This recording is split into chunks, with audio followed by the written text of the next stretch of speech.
Good morning, good morning, good morning. Welcome to Mornings with Martha, where authenticity lives and thrives to create a space of growth, healing, and joy. I am your host, A.LawfulTruth, and each day we will cover the topics that are informative and engaging while learning from each other. Well, do I have a surprise for you all this morning? Felix is joining us at 6:30. Many of you really enjoy him, particularly the brothers. He's been with me now for a little while. Wow, I'm just grateful he's over on this new platform with me so we can talk about the subjects that matter. So no morning motivation yet. Let me just get Felix in because he's a nurse, so I don't know what the schedule looks like, and we're going to have to do what we have to do. All right, so let me introduce him to those of you who have never met him before. The news is just, child, the news. My God, on today. Felix Jones is a registered nurse at the Penn Rehabilitation Hospital and has been one for the past 18 years. He's done some work with DHS, where he mentored boys and girls in track. In addition to being a nurse, he has a part-time nonprofit organization called Reclaim You, where he works to reclaim self-confidence and motivate communication through network events and productive cognitive behavior therapy sessions in the community. That's just one tidbit. I don't give everybody's whole resume. When someone asks my bio of Felix, I'm like, it's like 3 pages long. Can I give you a sentence? How are you, my brother? Good morning. Says good morning. Thank you again for having me. I'm blessed. I'm happy to be here, and I'm ready to pass some information to the people. Yeah. Felix, I see you shaking up social media, though. You're over here, you're over there, you're thither, you're yither, and yonder. Don't think I don't see you. I just have been so busy. And I was like, look at him.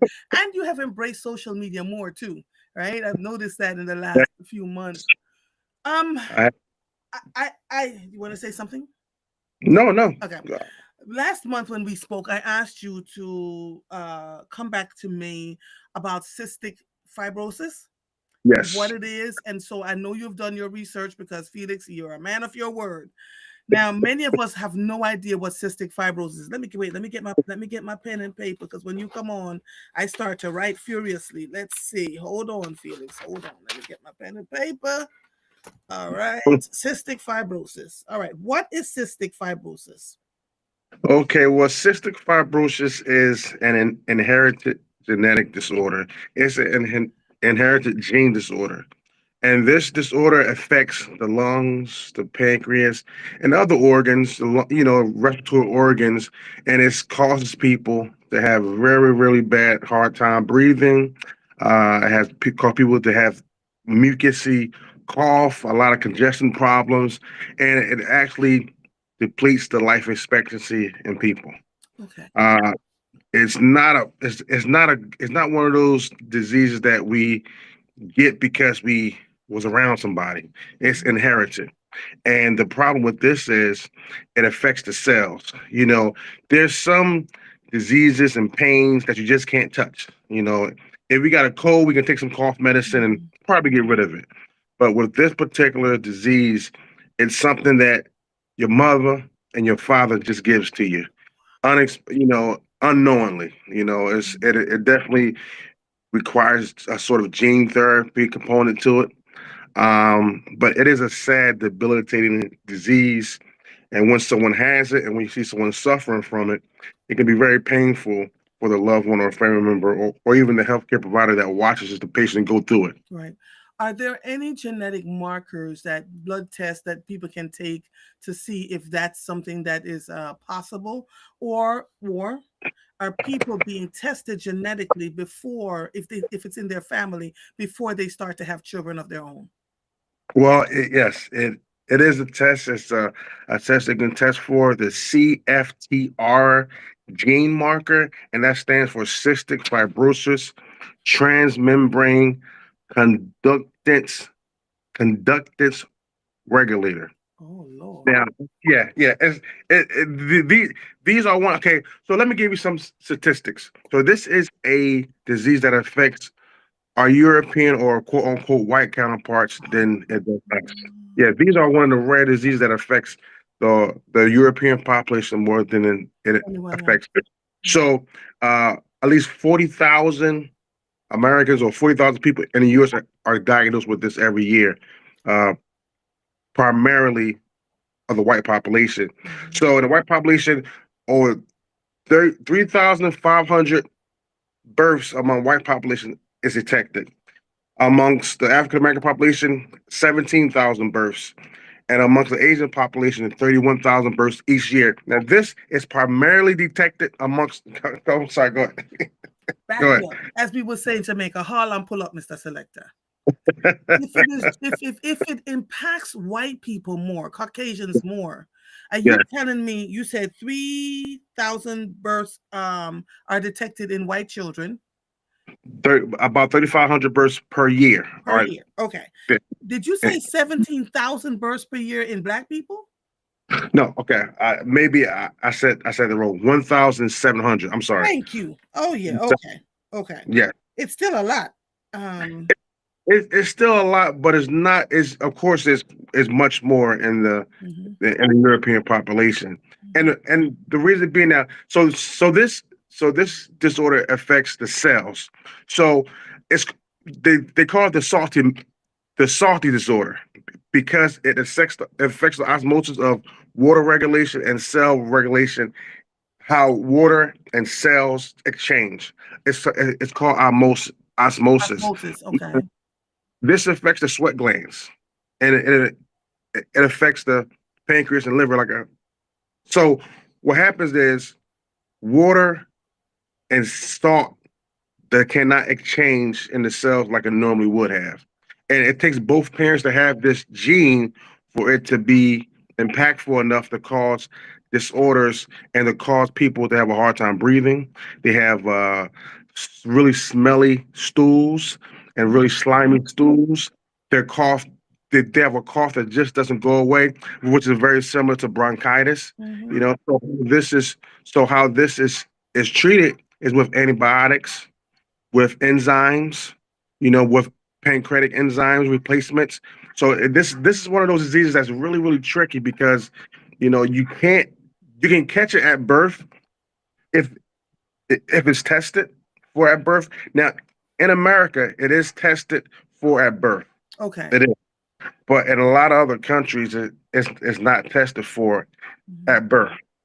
As far as you meeting a guy or a woman and say, "Hey, do you have the CFTR gene?" mhm. It's kind of it's not one of those tests that you go to the doctor and say, "Hey, I want this test done," because it's something that's like it's an optional test that you can get. It's optional gene testing that you can get. We don't often get gene testing at in our adulthood or even during our adolescence. We just don't get them done. Okay. You know. But what about children who have sickle cell anemia, right? I often hear adults say if they're marrying someone with sickle cell, then they go and get tested because they understand that that's a genetic thing too, correct?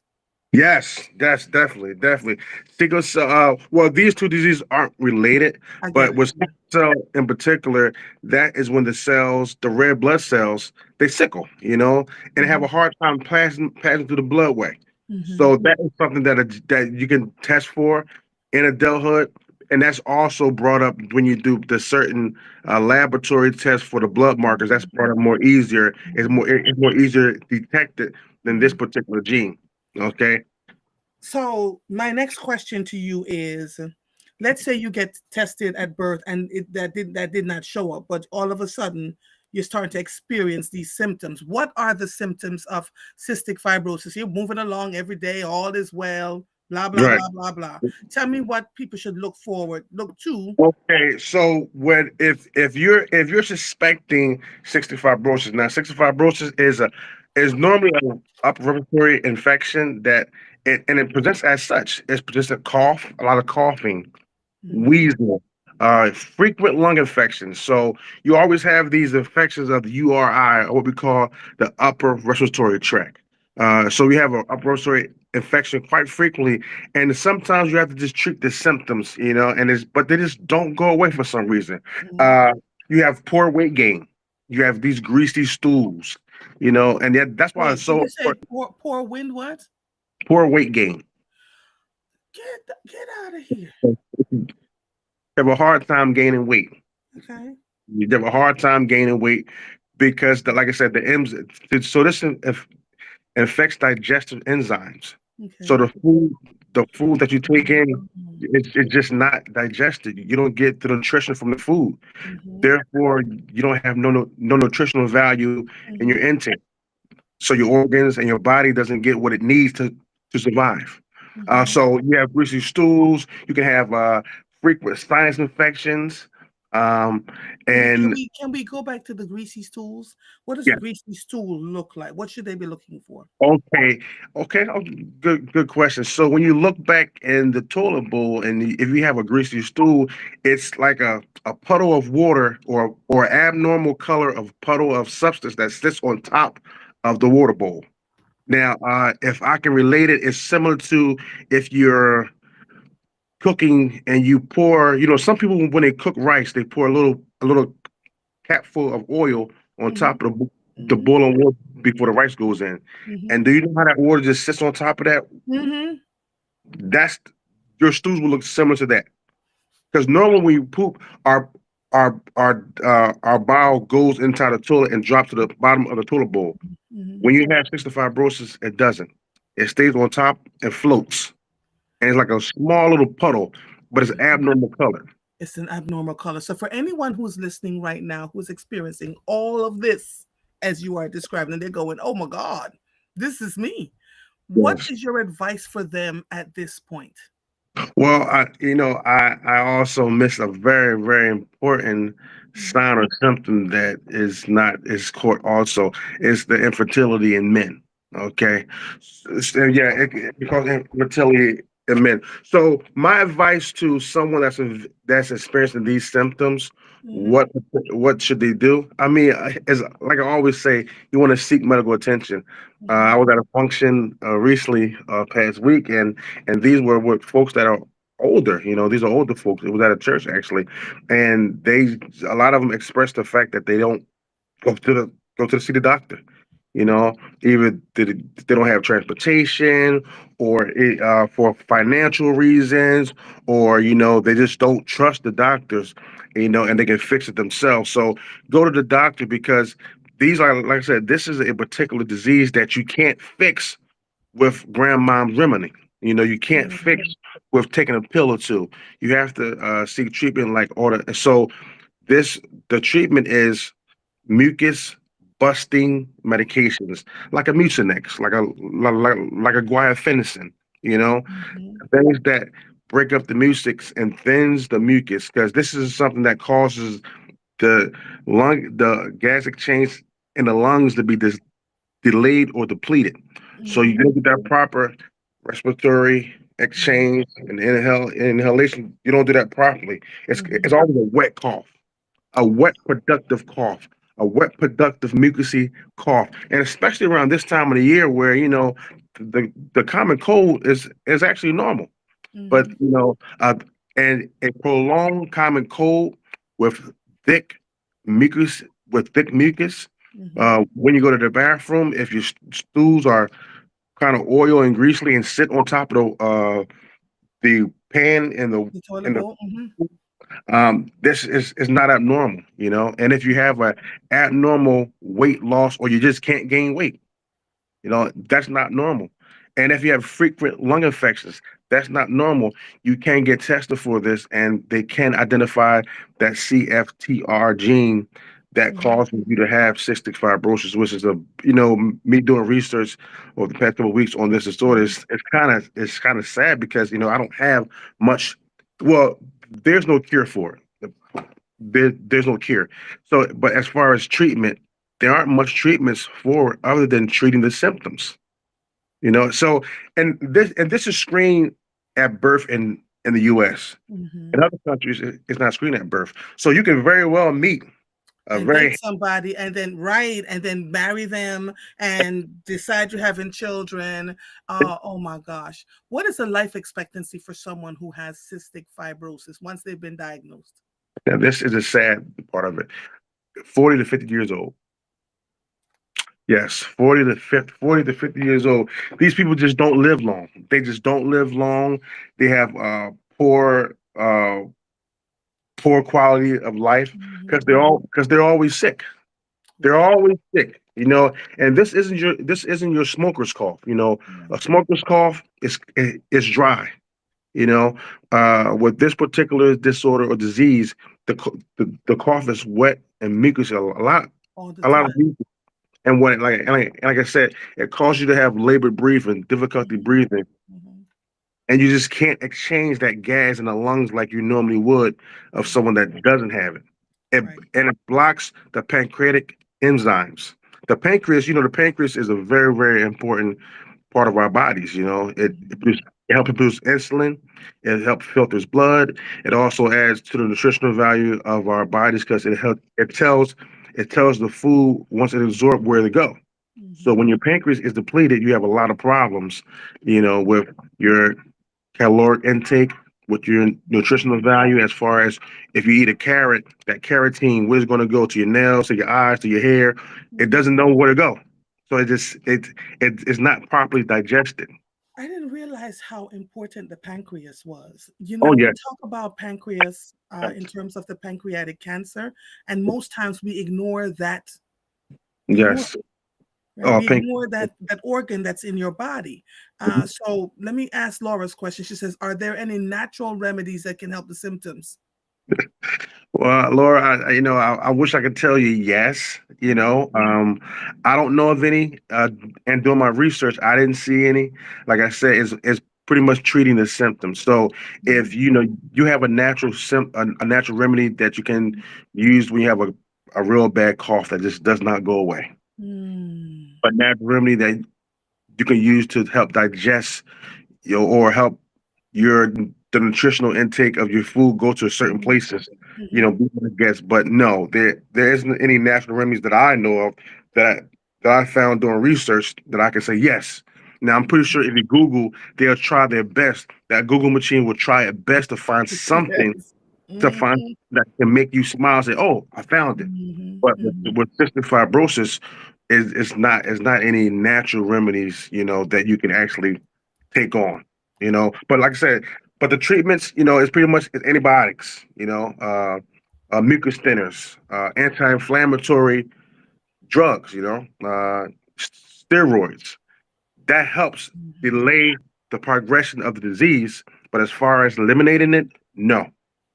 Okay, Mhm. you can take pancreatic enzymes.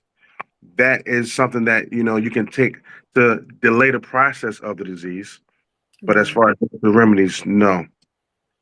Mhm. Okay. All right. So, as we're talking about cystic fibrosis, I want to move into the pancreas.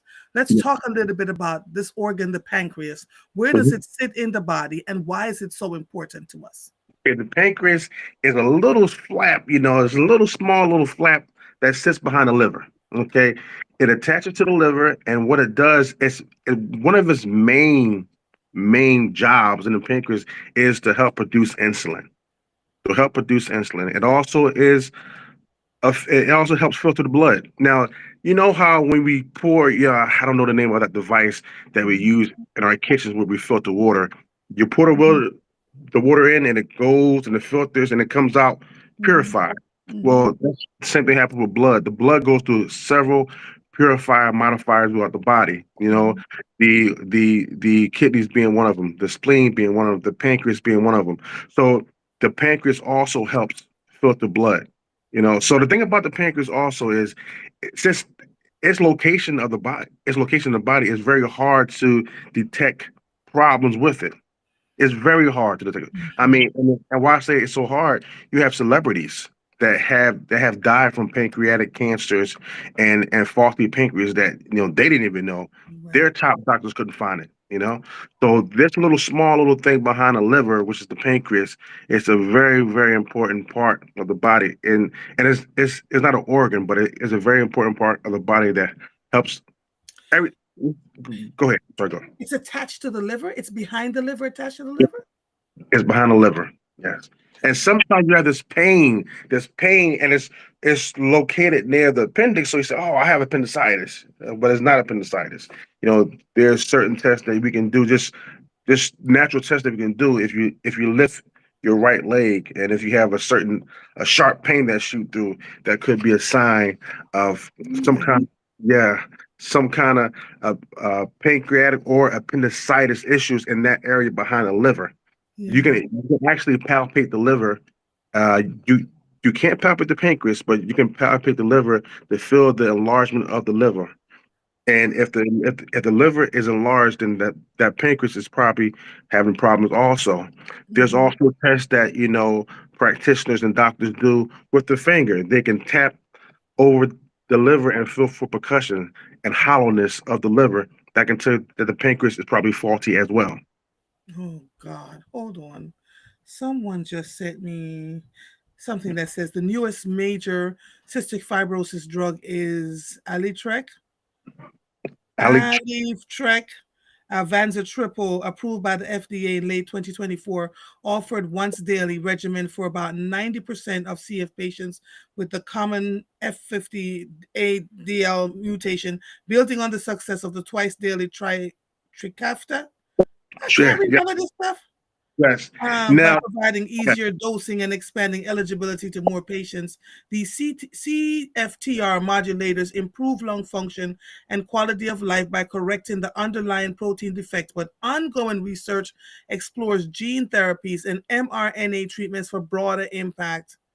Mm-mm-mm.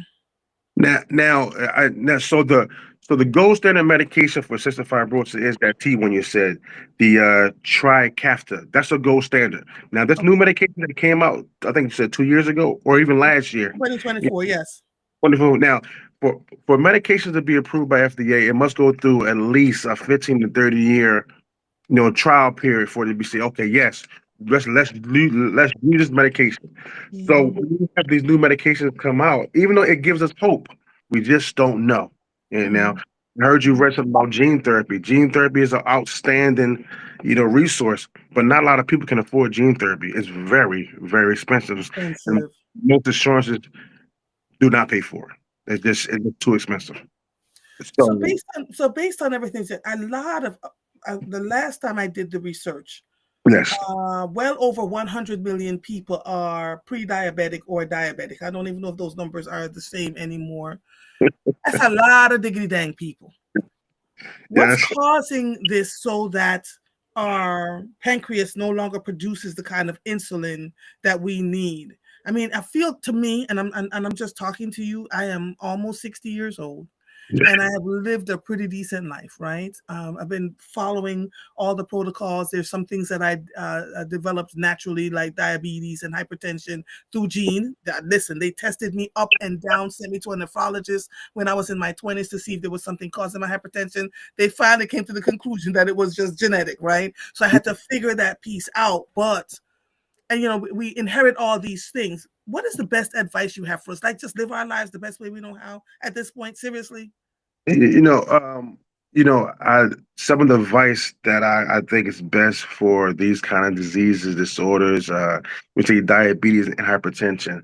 Um, with fruits and vegetables, you can't go wrong. You know, you really can't go wrong with fruits and vegetables. Research, just knowing more about your body, not to be a hypochondriac or not to be obsessive and going to the doctor once a week and calling, but researching some of the. I think our bodies have mutated, and the word mutation means adapted to the current situation or have advanced. So with the foods that are being fed to us, that's being sold to us, they're made so fast. They're made in a process that's not as natural as it was 50, Mhm. 60 years ago, So even though it's not all bad, but a lot of it is not that good for us. I mean, even though when you go to these fancy restaurants, you get see these big gigantic steaks, like man, how they get so big, When you see the carrots are so big and bright and orange, man, how did this carrot get this carrot looks delicious, some of these foods are pumped up with a lot of different Mhm. chemicals in it. One of the big things now when you see on commercials, and they started actually saying these things on commercials with the chickens, no added antibiotics. Wild caught fish. So all this is they But have to these but yes. Felix, the fact that they're doing that now, Mhm. um, tells me that they've been feeding us all this stuff for so long. By the No. time they get to the place, this is crazy as hell. This Yes. is crazy. So you think you're eating a whole-headed fish and you're going, all right, this must be wild caught. I Yes. drove around the country several times. We drove across the country 5 times, and we saw those fish farms. We saw Yes. the huge fish ponds where the fish were just in there flapping around, and there were like 15, 16, 17 of them in a row. And that's what we've been fed this whole time. So we Yes. think we're eating healthy. The genetically modified fruits and vegetables with no seeds in them. What Yes. the hell? Now they're making lab created meat, which they just finally came out and told us, which means we've Yes. probably been eating lab created chicken and beef and all those other things for a long time. It frightens people, and when you look at the package, something I should say, the first time I saw a pack of chicken Mhm. in America, I looked at it, the color was different. Mhm. It looked plumped up, because our chickens are not supposed to be humongous with fat thighs and Yes. all of those other Yes. things. Yes. And I now drive to Lancaster to a farm, an Amish Okay. farm, where I bought some chicken wings. Mhm. The color was completely different. The Yes. taste is completely different. But the problem is, a lot of people can't afford to do that, No, they can't. Right. right? And they're looking for stuff that's 99 cents a pound because they're trying to figure out how to eat, pay the mortgage, all the things that come along Yes. with just trying to live and exist. So we're telling people to take care of themselves. We're telling them to eat fruits and vegetables. We're telling them to manage their meat consumption. Blah blah blah blah blah. But I almost cussed. But the ish that they're feeding us, that they're putting on the shelves and Yes. making millions of dollars with, Mm. is what's causing issues. I've seen some of the thinnest, healthiest people dying from cancer. I've seen it a lot, actually. Mm. I've seen it Yes. a lot. So, how do we navigate? What do we do? Aside from growing our own food and our own chicken, and even the soil that we sit on is usually contaminated. What the hell do we do? Just set up a prayer to God, kiss it, and go on and figure out what we're doing? Yes.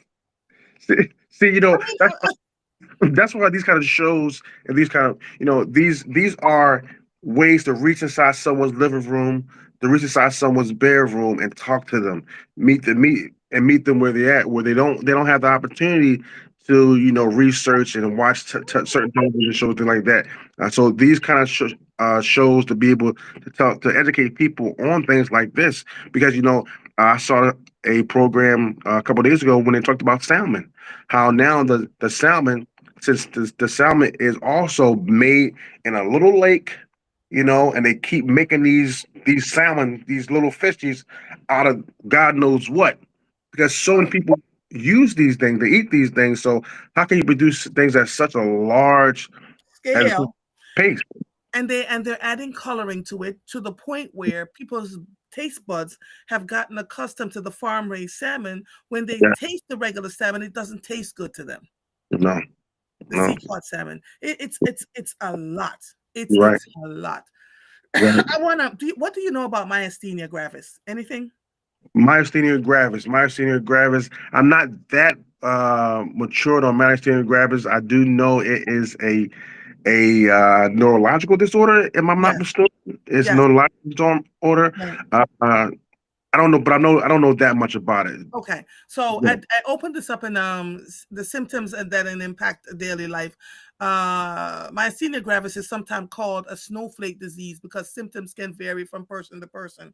Common symptoms include muscle fatigue, trouble Mhm. breathing, muscle weakness in areas such as your arms, legs, or feet, trouble speaking, trouble Mm. swallowing, and changes in vision. That's the conversation I want you and I to have next month. Write that down for me, please. It's called MG, myasthenia gravis, right? Yeah. Um, because I'm now seeing a lot more commercials for it. It's a disease that nobody ever really talked about. It's an autoimmune disease. What Yes. causes it? How does it show up?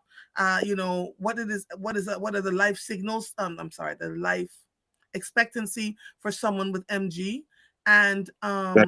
what happens when their muscles, just start to give way. They're talking to you, their speech is slurred, so you think they're drunk. Their vision changes, they have trouble swallowing, all of that.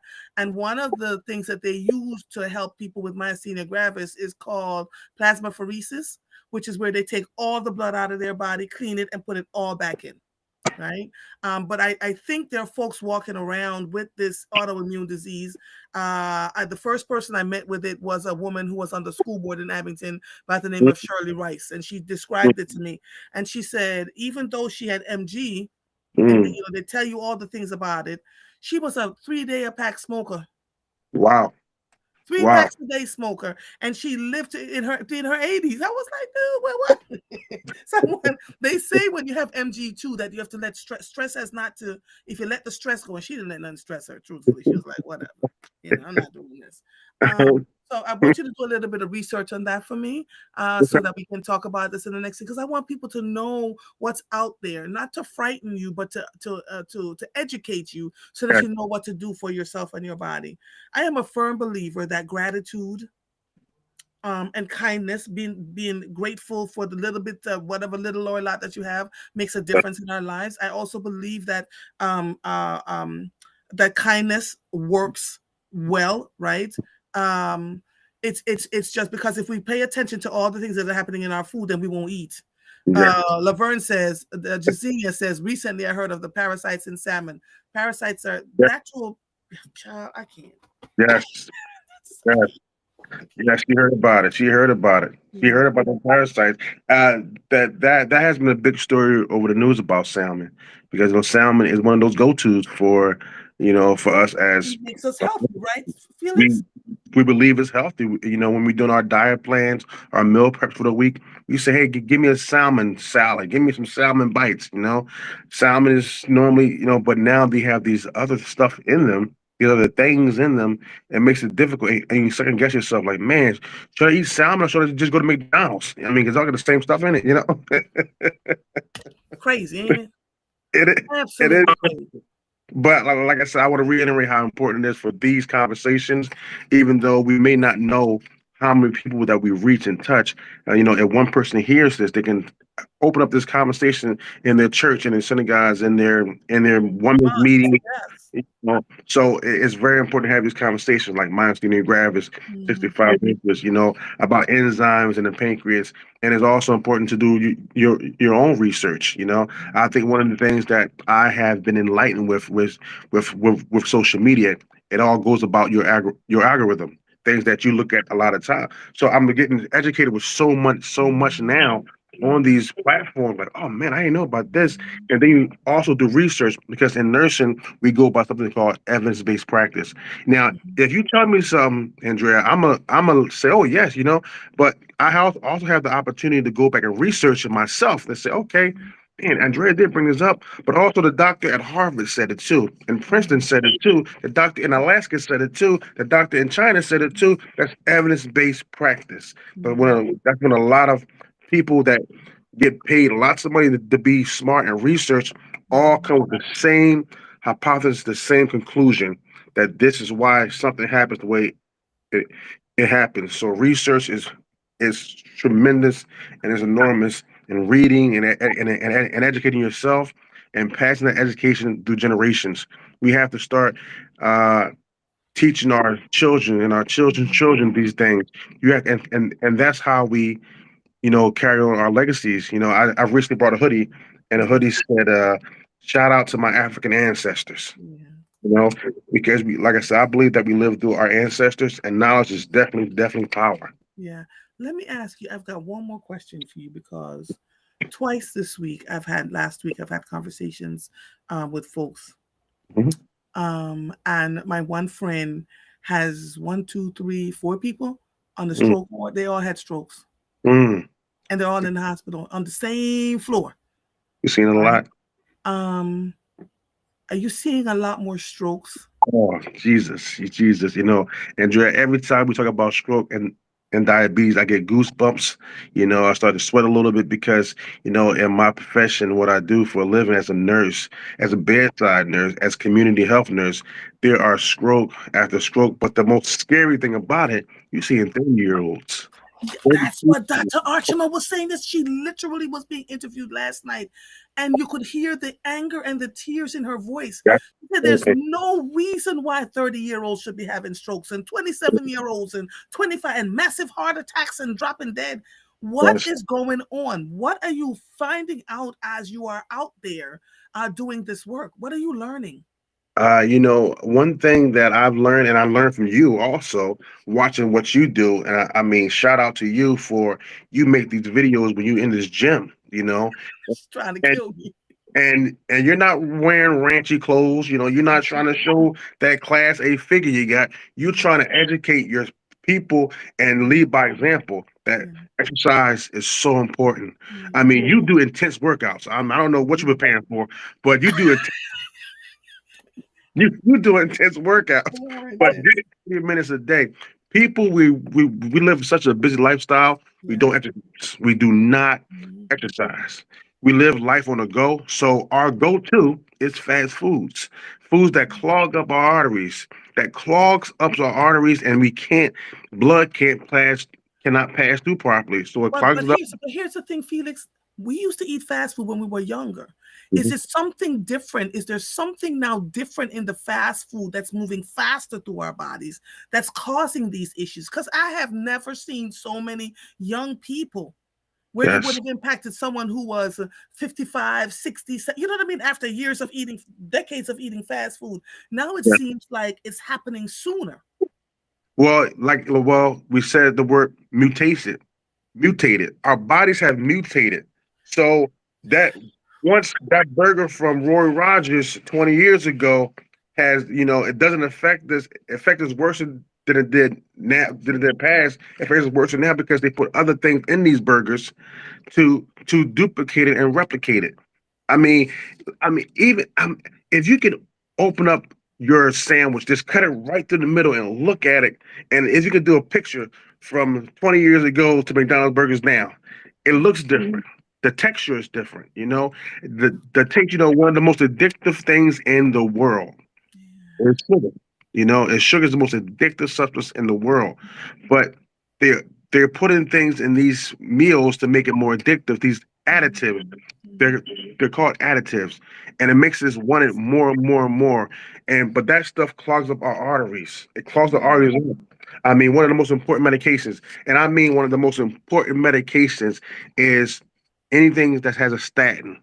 Or statin medications, they're anti-lipid medications, Mhm. hyperlipidemia, and lipid is the medical term for fat.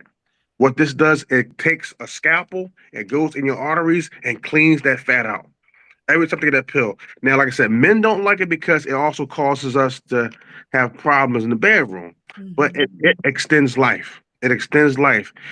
So I can tell you, non-compliance of medication, lack of exercise, dependence on these meals, these quick these quick meal programs that causes us to, eat on the go is all Mhm. aiding to these diagnoses of hypertension, Yeah.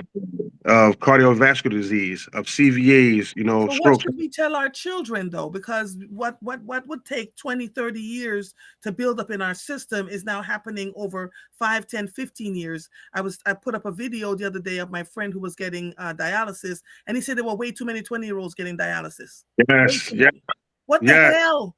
And yes. then my friend said to me that I called that works in the nephrology, at a local hospital, said if when they need kidney transplants, they have to get 3 over their lifetime because the kidney is not going to last from 20 to 60 to 70. How do we engage our families and our children about eating differently? Uh, Education is important. Diet and exercise. Exercise and diet. Diet and exercise. These components. Educating what you're doing today, what you're doing now, what you're doing on social media.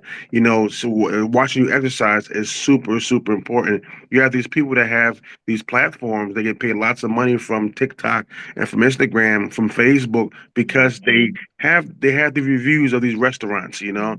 They have Mhm. these reviews on how we can eat certain things that will clean up the arteries, that will help us live longer lives. I think Mhm. researching foods that are heart healthy, researching foods that are good for the cardiovascular system, Mhm. researching foods that we can now. Unfortunately, these foods are not the cheapest foods. Mhm.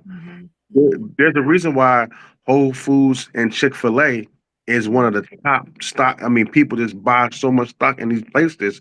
Let me You tell you know. something, Felix. Yesterday I had to meet somebody to drop off two black cakes, and there was Yes. a kava and a Hmm. Chick-fil-A. The kava was half empty, and the Yes. Chick-fil-A couldn't get through the door. Yeah. I don't know what's in Chick-fil-A food. I don't know what is in it. People love it. And People then love there 10 it. of those. I'm sitting over at Kava looking next to me, to the left of me, and I'm going, well, damn, what's in the Yeah. food over there? So I walked in there and I looked around. Lots of families with their little babies, and I get it, right? Yeah. And adults just having a good old Chick-fil-A sandwich. I'm not telling people what they can and cannot eat or what they should and should not eat. I'm just saying there's something in the food that makes them just crave this stuff over Yes. and again, right? That's it. And Yeah. Laverne says the fast food is not cheap anymore, which Not is so cheap. true. Not true. Because listen, a Happy Meal, I bought one Happy Meal for my grandchildren when they were two. I gave them their first Happy Meal. It was $10 a Happy Meal, and they tasted it and spit it out and didn't eat it. That's a good thing, right? That's a good thing right there. On point. I was like, On point good. there. Huh? Exactly. Good. Yep. Good. Yep. I don't know what's Chick-fil-A. I don't know what's in their food, but people love it. I don't Mhm. know. I don't know if it's no added sugar. I don't know what it is, but people Mhm. love it. And you're not going to Chick-fil-A spending less than 18 to 20. You're just not. But the driveways are back down the Backed street like up like Jesus is coming and salvation is being given away for free. I'm telling you. I'm telling you. What's his name? Dennis said water. That's the other thing. yes, Water. yes, We don't yes. drink enough water. Yes, Dennis. Yes, yes.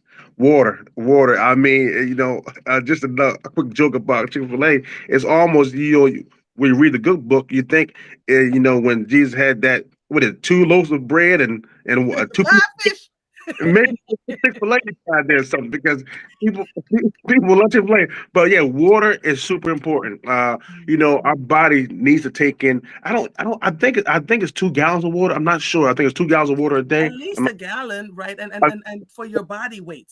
So I Yes. drink yesterday. I was running around. I didn't drink enough water. I could feel it in my body. I called my husband. I said, pull 3 32-ounce bottles of water for me. When I Mm, came home, I dozed, drank one. I knew I was going to be a peeing all night, but my body immediately thanked me. It was like, "Ooh, girl, where you been?" Water is so important, so important. So let me ask you real quick. Let me ask you real quick before I go. What are you doing? What did you do internally, mentally to change your lifestyle? Because we joke about you exercising and being fit, being heart healthy and living a healthier lifestyle. What did you do to remain disciplined? You know, Watching both my parents were hypertensive for as long as I could remember. And then watching them take care of themselves while being hypertensive, right? mm, They were my father to this day when he goes into a restaurant. How much salt is in your food? If the food is salty, I don't want. We're like, Daddy. But he's serious about it, right? And he looks amazing. And they use a lot of natural herbal like soursop leaves, all the things that they're selling now and making millions of dollars off. We would pick the leaves and do those kinds of things. Now, I watching them when I was diagnosed. I don't know if you saw the video that I made the other day. That when I was diagnosed, I was 20, and mm, I was like, oh my god, I'm too young for this, and so I was taking the medicine off and on. And my blood pressure after I gave birth to my son, my mm, first son, I was about 25 years old. My blood pressure was uncontrolled, and mm, the then doctor said to me, listen, I know you are young and I want you to take this serious. And if you can't take it seriously, I'm going to have to get rid of you as a doctor, as a patient. He said, because I love you too much. I really love you and I want you to be okay. I ended up in the hospital with blood pressure of 200 and something over 100 and something. I was 25 years old. My blood pressure was so high and they couldn't get it down. They had to use a particular kind of medication that was in a black bag that could not see lights. Like, yeah, it was crazy. And then they said to me, look, you're going to have to take this seriously. And I shared this very transparently with a lot of folks because I just really want them to understand what this does. So I began exercising, but what my exercise was walking. Right, I mm. was would walk 6 miles every day. So I've been on this trek for a while. I've Wow. been walking for 6 miles, and one of those walks, I felt this tingling in my left arm. Like my left arm felt kind of numb. So I called my doctor, and he says, "Go to the hospital." I went over to Abington, and the person that absolutely changed my life I said I was 39. I think it was about 35. Was a cardiologist that came into the room and he looked at me. He smiled. He says, all your doctors seem to love you. He said, but your heart muscles are thickening. Mm. And, I want you to, I'm going to change one of your medications, which he did. I still take it to this day. And he says, and I want you to do something that a lot of people will not do when I ask them to do it. I said, what is that? He said, start lifting weights. Mm. He said, lifting weights is super important to your body. It helps your muscles, blah, blah, blah, blah, blah. So I began lifting weights. I got into the gym. I've been lifting weights now almost 20 years. I don't lift it. What you see and you think is intense is nothing. I used to drag 530 pounds across a gym floor. I would lift a 400-pound bar and I would flip 300-pound tires. I mean, I took it so seriously. He was following. I was going with him every 6 months. I would go see him, and then he asked me at one point to get another echocardiogram done of my heart, a full, Yeah. I think of my heart. He came in there, tears streaming down his face. He said, "Your heart muscles thinned out." Mm. The heart muscles. He said, I'm telling you, I've told people this. This is not about bulking up or anything. He's just literally saving your body, your bones, your heart muscles. So the thick arteries that were thickening, he told me I wouldn't live to see 45 if I didn't do something, Felix. And so I began doing what he told me to do, and my heart muscles thinned out, right? So that I could live and breathe. And so I've been doing that. Then when I was diagnosed with diabetes, because again, in our family, DNA is a hell of a thing. My mother looked at me and said, for as long as you can manage, do not take the medication. Mm. Use diet and exercise and do not Yeah. take medication. I remember saying it to my doctor. She was like, well, but blah, blah, blah. I said, just give me a little bit of time. And I was able to do it. So I've been quote unquote diabetic for 6 years, have not been on any medication at all. Right. Wow. And I'm managing with diet and exercise. One of my friends, Carlene, told me, she says, stop eating at a certain time at night because your pancreas is overworked and not producing enough insulin. So what I do is I stop eating at a certain time at night, and then I won't eat. Let's say I stop eating at 6:30 because I'm usually sleeping between 6:30 and 7. I get up at 3 every morning. And so if I stop eating at 6:30 at night, I don't eat again until 10:30, 11 the next day, which gives my pancreas a way to regenerate itself and to recover from the food that I put in. Now, the only caveat to that is if I'm lifting exercise, I'm doing my proteins Monday, Wednesday, whatever the other day that I do it. I eat some proteins and a little bit of healthy carbs before I go into the gym. So my muscles are coming back. It took me a year, right? But my muscles are coming back and they're strong. My arms feel like steel cages now because you see what she's making me do, right? So, but that's how I'm saving myself. This has never been, and I've said this to people, this has never been about, being a size 2 or a size 4 or a size 3. Every time I get into the gym, I say, healthy heart, Mm. healthy liver, healthy kidneys, long life. Yes. Yes. Wow. So people watching think, oh my God, there she go. And no, I'm trying to encourage people. And if you cannot go into the gym, I've been encouraging people to get 10 and 20-pound weights. I have kettlebells in here. If I can't go to the gym other than knocking somebody out with the kettlebells because I'm strong as hell, I'm doing my kettlebell swings. I'm lifting, arm raises. I'm doing all the things in here. So I'm moving 6-7 days a week. I just never stop moving Wow. because I want to be okay. I want to be okay. And so I'm hoping that encourages a lot of people.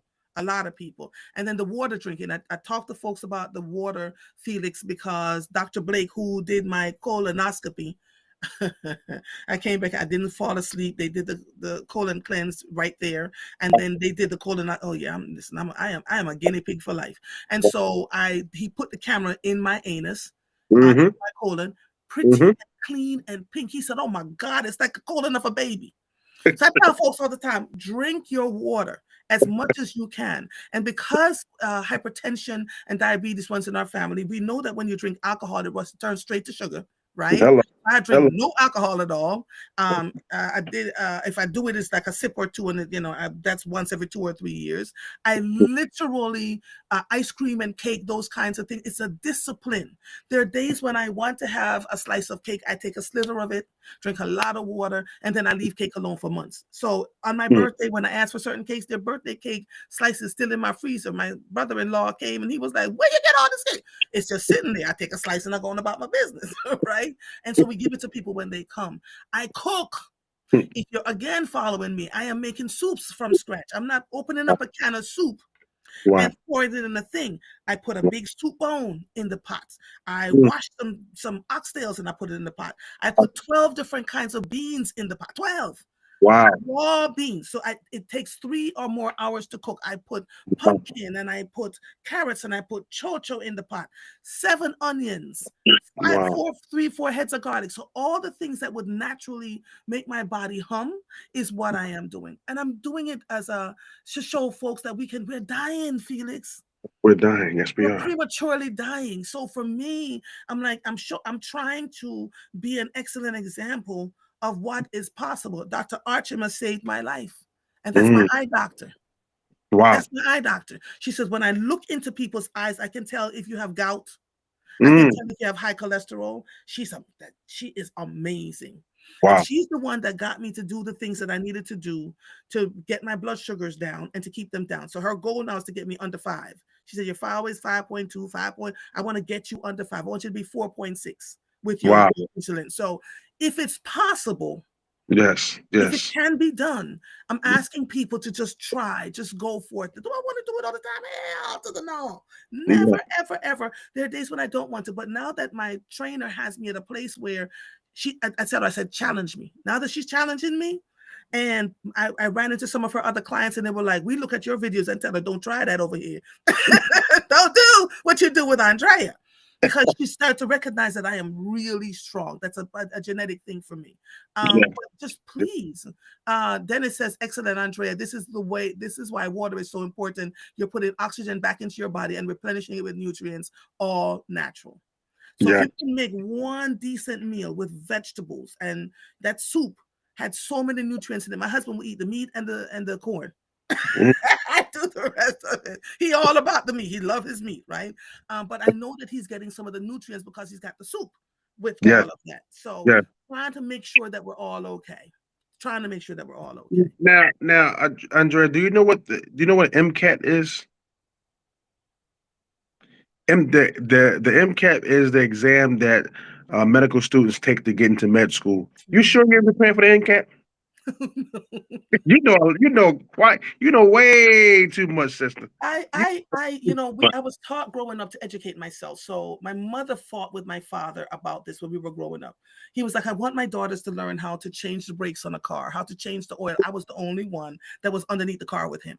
And so I can change the brakes, I can change the oil. I know all the questions to ask. There's certain cars I would never, ever, ever, ever buy. Right. And so when I go in to buy a car, I was like, tell me about, and they're looking at me like, what the hell? Right. So those kinds of things really matter. And my father and mother both taught us to research, always be inquisitive, always ask questions. Unfortunately, now today, there's all this vitriol that's flying through back and forth, and we just make any old kind of statements and we believe what we want to believe. I had to write a report yesterday, and it took me an hour plus, but I wrote it without using chat GPT. My Mhm. brain was humming. All the words that I knew was just coming back to me, right? Yeah. And so we have to challenge ourselves, to manage and move in the way that we can and should and want to. Now, all the exercise in the world is not going to help you if you don't manage your diet. Okay. That's the other thing that I learned. Now, how did you turn this back on me? Because now I am telling you all the stuff. If you don't manage your diet, and manage your mental and emotional well-being, it works. But it works. It absolutely works. Sister, thank you. Thank you, soul sister. I appreciate the lecture. I appreciate the information, and I appreciate the opportunity to come on your show and bless people, but also get blessed with knowledge. So thank you for what you do. I see to your back left shoulder, you have a poster that says gratitude, and Yes, I'm I very do. grateful to know you, to call you a friend, and to call you a Mm, source of knowledge that we all need. So yeah. thank you for doing what you do. Can you do me a favor? Yes, When you are working in the hospitals with the doctors and the nurses, etc., maybe take yes. this video and play it for them and tell them, do not make assumptions about us. Mhm. Don't make assumptions about us because we look a certain size, or they think they write that we're morbidly obese and all those other things, right? And they don't listen to us when we tell them about our bodies. Tell them Yes. to listen to us. And if they listen to us, we'd be more inclined to have honest conversations with them. instead of trying over-the-counter remedies and taking this and taking that versus getting the blood work done to know exactly what is it that our bodies need that needs to be replenished. Does that make sense? Take that from me, and you tell them I said, if I come through the doors, please act like you have a little bit of common sense, a little bit. I love you, my brother. Thank you so much. I love Um, Thank you so much. Myasthenia Travis. Maya Senior Graphics, and happy holidays. It's such a pleasure to have these conversations with you. The brothers like you. The brothers Same. like you. And listen, I love passing knowledge. And since you Mhm. say the holidays, I hope that you have had someone on here to talk about SAD and holiday blues. SAD is seasonal affective disorder, and holiday blues is just a common term used that people go through around the holiday time. The Mhm. days get shorter, the nights get longer. We don't have that Mhm. light therapy. We don't have that Mhm. vitamin D, that vitamin C that's helping us smile and helping us get through the Mhm. days. You know, depression elevates, sadness Mhm. elevates, loneliness elevates. So if we can make a phone call, a text, stop by a friend or a loved one's house, Yeah. take them Mhm. take them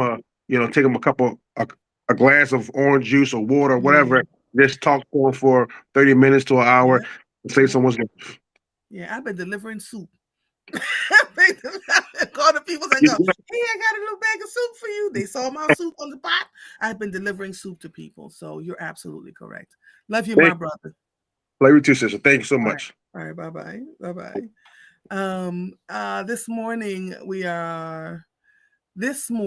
we're going to have an after party. Speaking of this conversation that Felix just discussed, someone is going to call and talk about isolation in men, why it's happening. Because once it became a thing last week, I was like, I gotta find somebody to come on here and talk to me. This brother has agreed to call in and have this conversation with me. So hang on in there. I'm gonna let him know that I'm ready. Marguerite, listen. If you follow me on social media and you see those videos, let me tell you something. She's not playing with me, not even a little bit. But Viola says I am a 42-year breast cancer survivor. It's amazing. Hold on 1 second. Because I'm waiting for this brother. I really do want to talk to this brother, Cancel. I really do want to talk to this brother because I think it'll be very helpful. Um,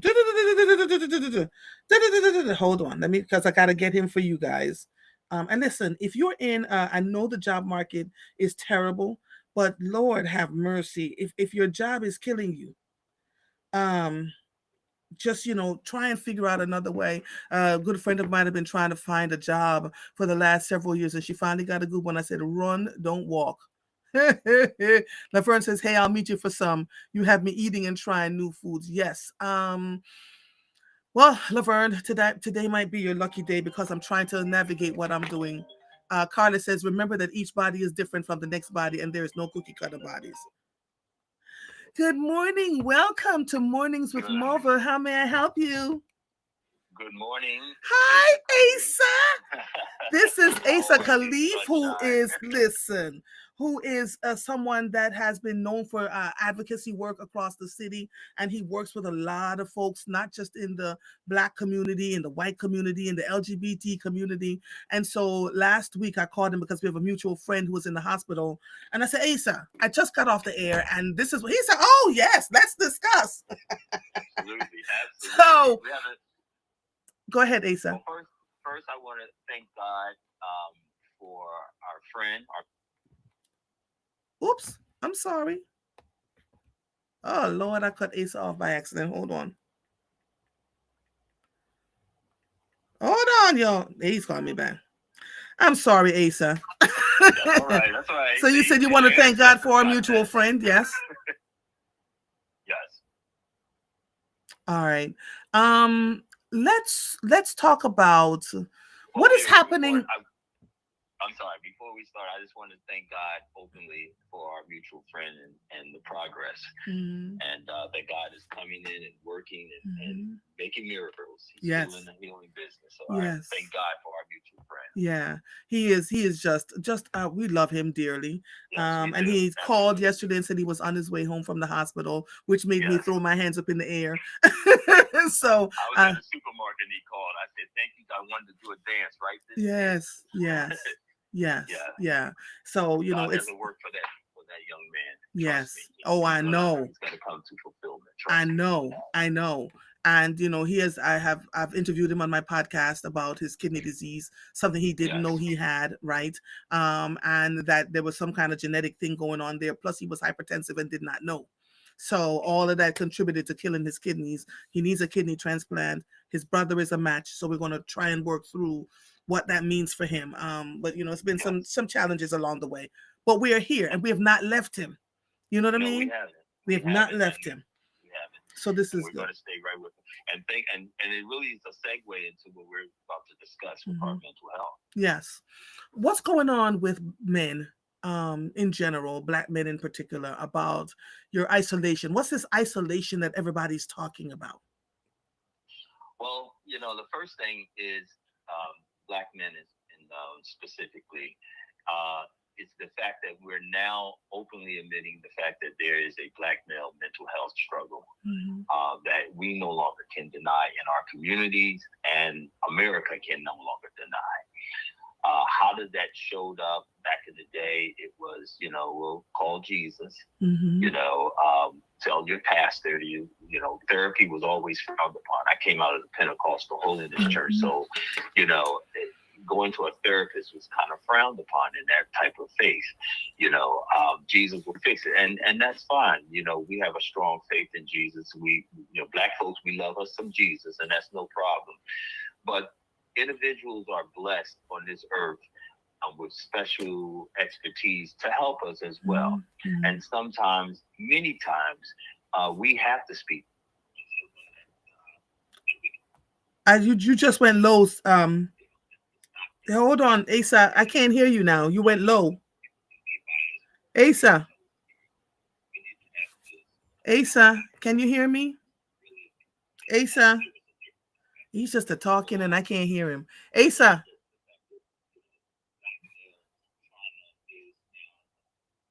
Asa. Asa. Let me try. Hold on, y'all. See, the devil is a liar. This is what happens when we trying to talk to the people. Hold on. Let me call him back. Hold on. This is the thing about being live, Sometimes we go there. Come on, Asa. Come on, Asa. Come on, darling. Come on, Asa. Come on, Asa. Because I want you guys to hear him. You've reached my voicemail. All right, we're gonna, because we really do need to have this conversation. Let me see what's happening with him here. And Laura, I do remember I'm going to bring it with me this morning. Y'all got me out here delivering black cakes. My brother, we could not hear you as you were talking, and I don't think you were able to hear me either. So that's why. Okay, I can hear you now. Yes, no worries, no worries. Okay, because when we start talking about health in Black, the powers that be are trying to constantly stop us. Yeah. We already know we're dealing with spiritual wickedness in high places. Yeah, we're gonna get this done. Yes, heal our people. I'm sorry. All I heard was church, and then you just kind of went out because I wanted to discuss why are men isolating themselves. Yes. Okay. Well, the isolation comes from unchecked trauma. It comes from having or feeling that you have no avenues to speak on the trauma or even acknowledge it. A lot of the trauma, especially issues that I was dealing with my depression, is the fact that I didn't even want to acknowledge that you're depressed. Many Black men, as we say, suffer in silence. To even admit gives off some sort of attitude. Oh, well, you're weak. It gives that type of perspective, and it's not weak. You're actually strong when you can admit that you have an issue. Mm-hmm. That's where your strength lies in, with the truth and not the denial. Mm-hmm. But again, we are the fact that the world now, and particularly our community, is acknowledging that there is a major Black male mental health struggle, and that is a thing. It's not a fad. It's not something in our minds. It's something that has to be dealt with, and I think it starts even when you're youth. Right. So here's the thing, Asa. They're saying that men ages 21 to 28 are not even getting into relationships. They're not talking to women outside of being on AI or being online. They're not going out and meeting people. Are you finding this happening? Yeah, I think a lot of it is the fact that, again, it has to deal with unchecked trauma. It has to deal with isolation. It's easy to speak with AI. It's easy to speak in the confines of your home and the comfortable ability of your home. But when you're dealing with issues, especially with your mental health, you don't want to have a conversation with someone. You're not able to have the tools to have a conversation with anyone. A lot of it is shame. Will they check and see that I have a problem? Do I come off as weird? Right. Do I come off as weak or something's off? Right. Well, yes, something's off, but done in a negative way. Something's off because you're having issues with your mental health. Right. And, when you're dealing with that, the first thing, of course, is the acknowledgement. We are walking around, we're not acknowledging the fact that we need help. And then when we do acknowledge it, we're afraid to ask for help. But I even say, you gave the numbers, but, it even starts with Black youth. Wow. Particularly our Black boys, are introduced with the struggle of mental health, and how society, especially within school, deal with that is through suspension, crazy medication that, is mind-altering type drugs, even shameful. You're acting weak. You're acting like a punk. You're acting this way. Why, be a man. Well, you can't be a man if you're a boy dealing with mental health issues. Yeah. And I think now, thank God, we do have professionals who are Black and brown, men and women, who are speaking out, who have created a safe space for our Black boys in particular, and then our Black girls, but in our Black boys particularly, to have that room to say that I'm vulnerable and I need some help, and to acknowledge that help, and not just say this person, he's just bad. It has many mental health creeps in. It doesn't come upon you, with just so obvious. It's a seed that's planted. You understand? And that seed grows, and as you grow, it grows, and it becomes even more toxic to you. What can we do to support men in this quest? Because I'm hearing more and more men talk about, and not just young brothers, but older men, that they are isolated. They feel isolated. They feel like no one's really talking to them or acknowledging them. And I began having this conversation several years ago and had a sister say to me in Atlanta, "Oh, they'll be fine. Men have always taken over everything. You can't go from one end of the spectrum to the next, right? There has to be a middle ground to collaborate." And she didn't believe me. I said, "All right, give it a couple of years." Well, now what I was talking about some years ago is what's absolutely happening now. And we've alienated our men to the point where there's this whole movement around, they don't need us. They don't need women. They don't need, I forget the name of the movement now, that where they just don't need us and they hate us and they're going to try and do something different. And how do we get back to center, Asa, in your estimation? Well, a lot of that hate is projected towards Black women, particularly because of the hate that they have within themselves. And it's not, I think a lot, and I hear that before. Black men, they're trying to paint this picture of Black men hate Black women. I don't subscribe to that. I think if you're not able to love anyone, especially a Black woman, if you're not able to love yourself. Okay? And I think this is where our Black women come in to give grace. Black women have always given grace and support to Black men. They were our mothers. That's where that grace comes into play. What I suggest, and then I'm suggesting now, is that we create that community that was broken, where a Black man can go to a Black woman, whether they are romantically involved with them or they're just your sister or your friend, and have that grace to know that you are in a safe space where you can be vulnerable, and and not to break them down, but to build them up. And that's what we need. We need on both ends. Black women help building Black men up. Black men help building Black women up, because we share one common denominator, and that's our skin complexion, our race. And when we walk through the door, whether we're Black male or female, we're going to get that anti-Black racism sometimes when we walk through these doors. But we have to give ourselves grace. We have to give ourselves grace. And I'm telling our Black kings, don't be afraid. Don't suffer in silence. If you have a relationship with a Black woman, or you're in a relationship, or you have blessed enough to have a sister, you go to that sister and trust that she's going to be there for you as you will be there for her.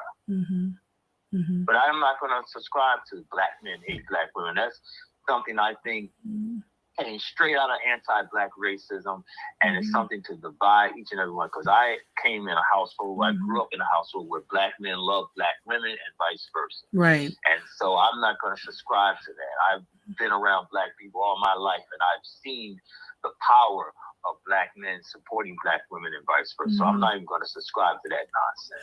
So Laura says the patriarchy is changing and men need help dealing with it. Women are not accepting bad treatment from men any longer. Is this just about bad treatment, though? I don't think this is just all about bad treatment. I think we have been conditioned. Again, we have to be careful what we absorb into our bodies and our systems. We have to be careful what we watch, because there was a movement out there that says Black women are getting all these degrees and they don't need men. And the Black women, then you saw the Black women, we don't need these men. They don't make certain amount of money. I don't want anything to do with that. Like, we've been going against each other for as long as I can remember. Right. And so now we're here. Yes. That's by design. Even when our communities, our women or men, even men fell on hard times, they were always trying to break up the Black family. You can even trace that back to even our when we're enslaved, separation of the Black man to for the Black women, raping the women. Yes. Yeah. Exactly. And if you pit us against one another, then you're going to have those type of issues. But those issues are created. They never existed within our community. Every Black woman, I have strong Black women, beautiful Black women spiritually in my life that keeps me afloat. So like I said, that has never been my experience. And I'm not, but I can see those who are working, the powers that be, are constantly trying to divide us. Our fight is not against each other. Our fight is against those who are trying to separate and hurt us. This is a time where we need to come together more than ever. So if Black men are subscribing to that, stop that mindset. Black women are not your enemy.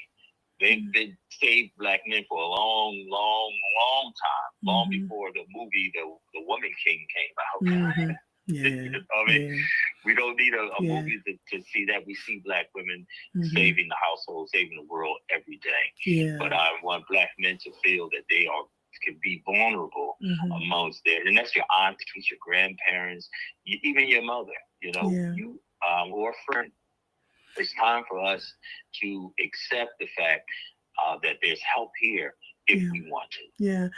Carla says it's really sad that the Black community has allowed society to continue division amongst us. We have to fight together and not against each other. And then we become real funky about, how we love one another. We had Thanksgiving at my son's house, and I went and laid on the floor. My son came and laid next to me and didn't say much of anything. He's just like, Mom, this is so nice, Then here comes his friends, and everybody's on the floor, and we're just all talking to one another. And these are all young brothers in their late 20s and early 30s. And then they started opening up and started telling me the things that we're dealing with over that year or the last 2 years. We have to get back to that place where we create a space for them to just come and like, oh well, you can't, don't come near me, don't touch me. You're 30 years old. Don't come and lay on my chest, And my son laid on my chest. And they've been doing it since they were little, though. We'd have these family meetings, et cetera, et cetera. And when they went off to college and they would come home for the semester, they would just hug me and lay their heads on my chest, standing up, just lay their heads on my chest, like Lord, and just you could hear them taking a deep breath. We have to be a safe well for each other. Always, always, always, so that when they don't get it right, as we invariably do as human beings, we can go back and say, okay, so how are you going to fix this? You were not right. How are we going to fix this? But we're in this place of us against them. I love the black man that I am absolutely married to. He gets on my nerves. We talk about it, but I adore him, right? I met you through Chris Norris. Chris Norris, Mr. Manfred. Like there's a whole bunch of you brothers, Antoine, all of you that I've just loved on and embraced. We can have these platonic relationships that makes all the difference in the world. When your mother died, when my mother died, we were both like, oh, hell, how are we going to navigate through this? You know what I'm saying? But we don't have these relationships anymore. And so your relationships are important. Yes. And they need to be nurtured as well. Yeah. As you grow, relationships grow. Yeah. But if you're stagnant and unmovable, so will your relationship. Yes. Yeah. We have to treasure our relationships that we have. They come from God. I really believe that. And we have to be, the village for each other, especially in this time that we're in right now. I am seeing and hearing all kinds of crazy things. Laverne says, I'm waiting for my sons to come over so we can discuss a hot topic inspired by my oldest, who have not dated our race. He went Asian and white, and that's okay. Whatever the thing is that's making him do what he's doing, just that face that emoji face, I don't want to see that when you're talking to him. Just listen, open up and listen. When my children were in school, Laverne, it was mostly white girls around them, right? They were in a school district where they saw very few black girls, and then the black girls didn't really want to date them because they were black and all the things, but they had a strong black mother, right, who would constantly engage with them and say, this is, it's fine. If you want to marry somebody outside your race, that's fine. If you want to marry somebody inside your race, that's fine. I gave them the option because I didn't want them to feel like they were going against anything that I wanted for them. Does that make sense, Asa? That's being a mother. Yes. And so when my oldest son decided to get married, he goes, why does she act like you? I just smiled. I didn't say nothing. And I didn't say a word. Because we are the shining example or not for our children when we're raising them and working with them. But we keep telling them, we have so much trauma inside of us. You gotta marry a light-skinned girl, or you gotta marry a light-skinned, or you gotta marry somebody white to break up the blood. You're too dark-skinned. All those things. And we have to stop that. That colorism is. And my mother, God rest her soul, be coming up on her birthday, next week, I believe. My mother was a fair-skinned woman, Andrea. Mm-hmm. And she, from the day I was born, she would always, she introduced me to a color. She said, look, this color. And I said, what's brown? She said, this is mahogany. And it's beautiful. And it's rich and it's rare, just like you. So it never was, because colorism is a thing too. And that's a whole nother conversation. But, my mother wanted to show me that beauty comes in all colors. Yes. And even though I'm fair-skinned, I had dark aunts, who were beautiful complexion, chocolate complexion. So it's really based on the family of the parent, the mother, and what she said in the household also, So your sons are blessed to have a mother, to be able to say, first of all, if you find love in this little time span that we have on this earth, it's a blessing. It is. I'm telling you. It is. Wherever package that comes in, I'm for it. If it's genuine love, go for it, man. I appreciate this, my brother, more than you will ever know, because we're so busy ripping each other apart. My husband said to me, one of the small issues he had with us dating was that I was not dark skinned enough. Oh, know I got mad. I said, boy, I'm as dark as out to this and I. He was like, no, I love me. He loves chocolate, chocolate, chocolate. And I wasn't chocolate either. Every time he says it to me, I'm like, the ninja, really?